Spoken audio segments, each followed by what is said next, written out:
Now I'm going to show you how to do that, because if I at age 60 can do that, and I haven't done it in like 45 years, certainly you young guys could do this stuff. The girls can do this too, I have no doubt. Just to show you how to ride a handstand versus just do, quick tricks, because riding is a different animal, it's a different challenge, and it's a blast. So I'm going to show you now. Enjoy.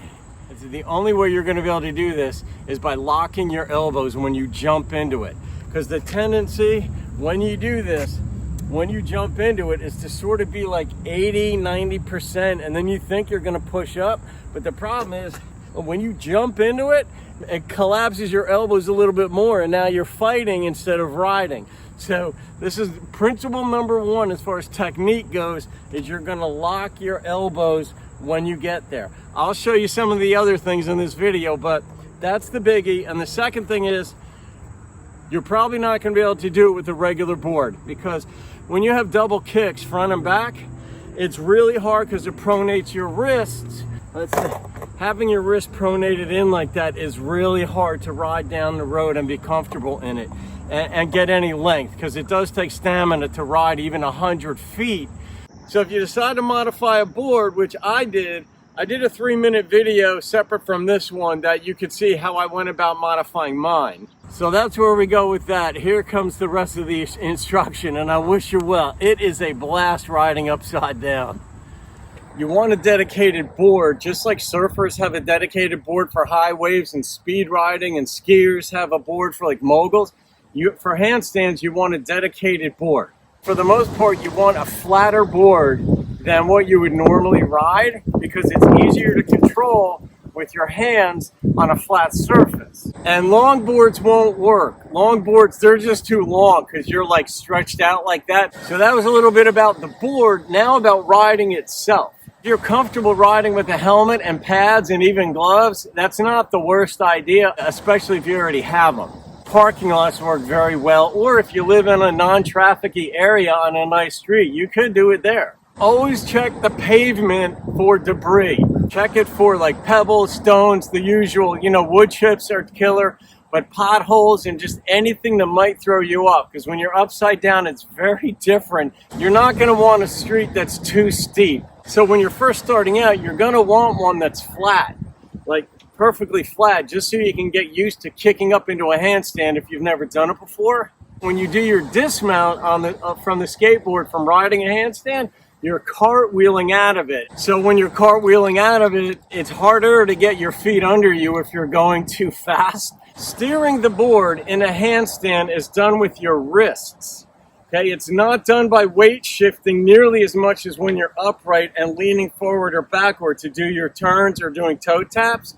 When you're upside down, it's done by flicking, basically turning your wrists a little bit. And that's why hand placement, and I'll show you this, is very important, where you put your hands and why you want a flat board, and also why you need to place them at the ends, because when you place them in the middle, you can't steer it, which means your trucks are going to need to be kind of loose, not too loose. You're going to have to feel this out for your own comfort level, but if they're too stiff, you can't steer. It's just that simple. At first, you're not going to kick up aggressively because it's scary, and you don't want to go up too high because you might wind up going over. So the way you're going to start, all you're going to do is just sort of like kick up like that.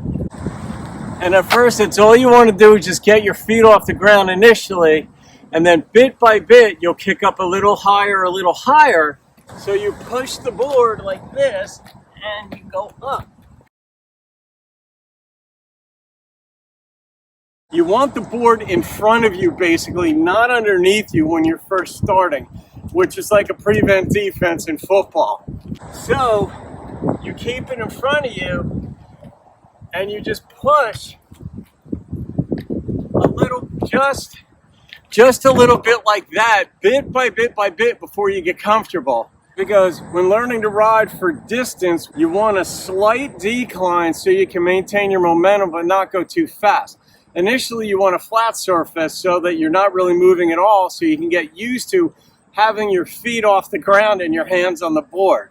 Eventually, what you'll do is you'll wind up jumping into it holding it and jumping into the handstand. And from the get-go, you'll have some momentum. But when you're first learning, you don't want momentum. You just want to get up and get down right away. You're playing defense. Eventually, you'll be on offense where you just go after the hill. And the point that I make in this video repeatedly is that the very first thing you're going to want to work on technically once you start riding them is to lock your elbows. Your elbows have to be locked in place.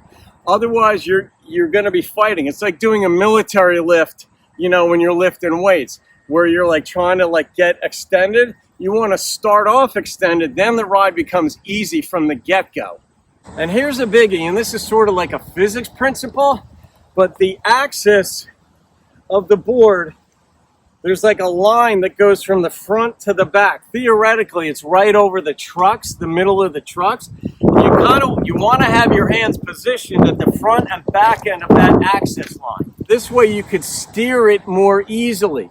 If you get too close to your body with your hands or too far away from your body, which is further away from that center line, that axis, it's going to lean you in that direction. The same way as if you're on your feet and you lean forward or back, it takes you in that direction. So you want to be directly over the center line where you place your hands, and you'll get the feel of it eventually. This is mostly done by feel. On a technical basis, those are the two primary things. Once you have the board that you want, the two parts are lock your elbows and have your hands placed on that axis line so that you can steer the little bit when you're riding. So that's it. I hope this helps. I hope you have some fun. I'm 60 and I'm still able to do it. So you teens and 20s can absolutely knock this out and have some years of fun doing this. It's just another trick to do, but it's seriously a different experience riding upside down. Namaste, everybody. Have fun.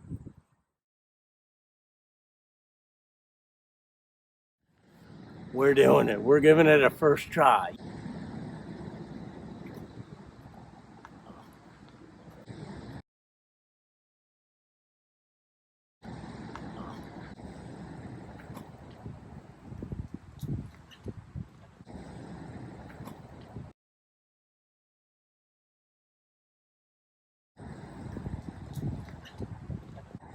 I think I got to loosen the trucks up a little bit. They're kind of hard to steer. So.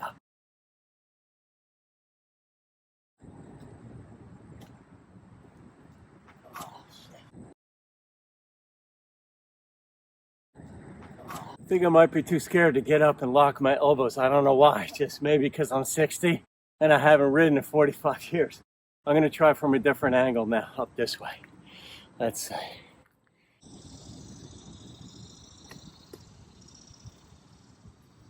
Oh yeah, baby. That was my best yet, and it wasn't great.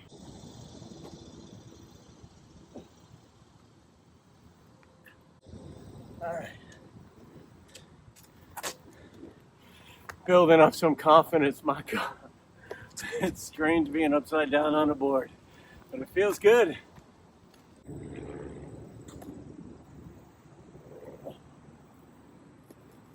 Yes!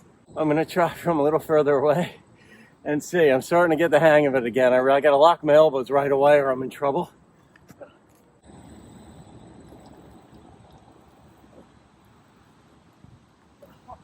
That could be enough practicing for today. I got to work on the board a little bit, the front edge, because after I did my surgery on the board to cut the deck into a certain shape, it's like a little too narrow up front, so my palm, the heel of my palm isn't sitting right. It's sort of like a little far off, and my body wants exactly what I used to ride, and that's what I want to give it. So I got to go home and do a little bit of surgery on the board. I may have to order another deck and then cut it, you know, a little bit better because this was my first iteration. So I'll get there, promise.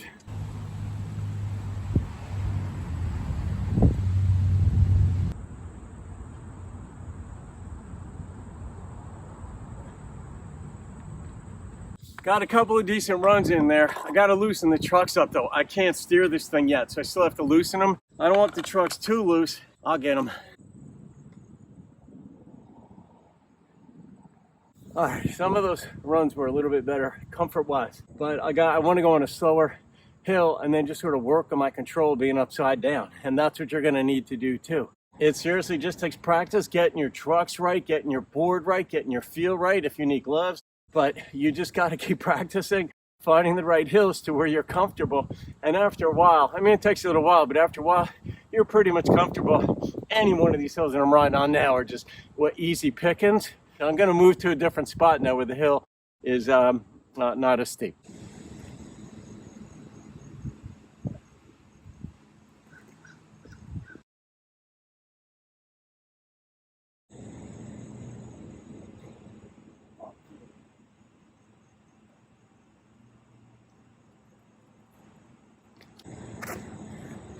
That was a good one.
Oh yeah, baby.